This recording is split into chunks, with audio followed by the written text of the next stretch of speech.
With the new rules on YouTube, I have to let people know if this video is kid-friendly or if it's not kid-friendly.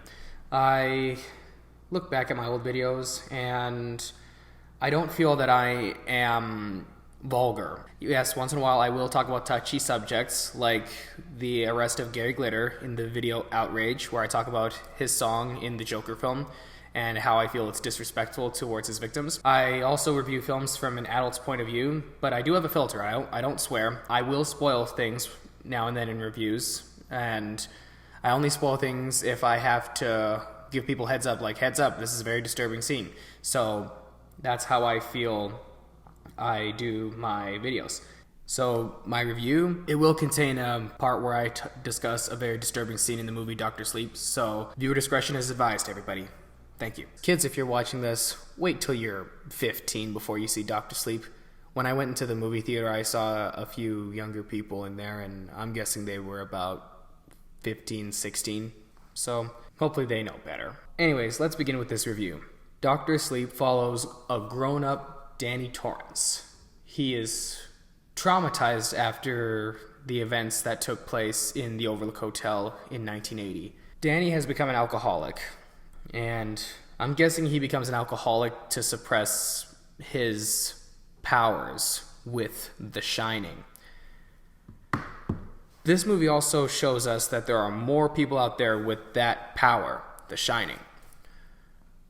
And it shows us, basically just lets us go deeper and deeper and deeper into this magic. This is a fantasy film, so to speak.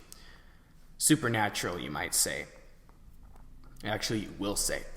And honestly, it made me wish that I had The Shining. Like, I could figure out who the next bad guy is in town, you know? But then it gets a fantasy. That's what movies are meant to do. Meant to put you in a fantasy. This movie was like a good horror film. A good horror film to conclude the decade. I had mixed feelings about seeing Dr. Sleep, honestly. It had to take my aunt encouraging me to go see this. She saw it before me and she's like, I think you should watch Dr. Sleep. I enjoyed it. It was better than the first 1980 Shining. I'm like, really? Even better than seeing Jack Nicholson wielding an axe? She says, oh yeah. I'm like, okay, I will watch it. I did. I enjoyed it. Why did I enjoy it, you're wondering?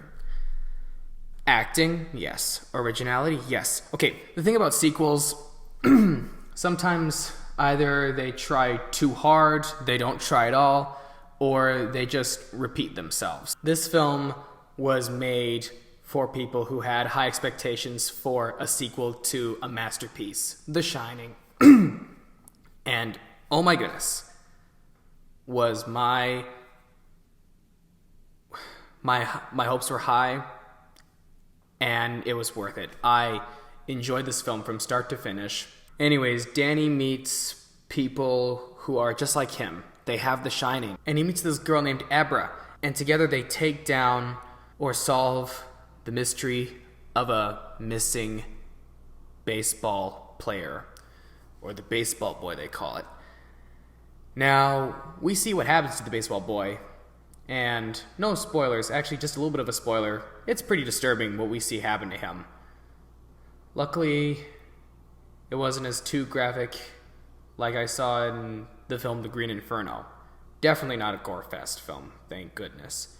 But still very scary to watch. And it should teach, if parents watch this, when parents watch this movie, they'll say, okay, kids, please, whenever you talk to strangers, let an adult be there with you. Let me, a family member, be there with you, or a friend that we trust, So kids, learn from this. Never talk to strangers unless your parents are there, okay?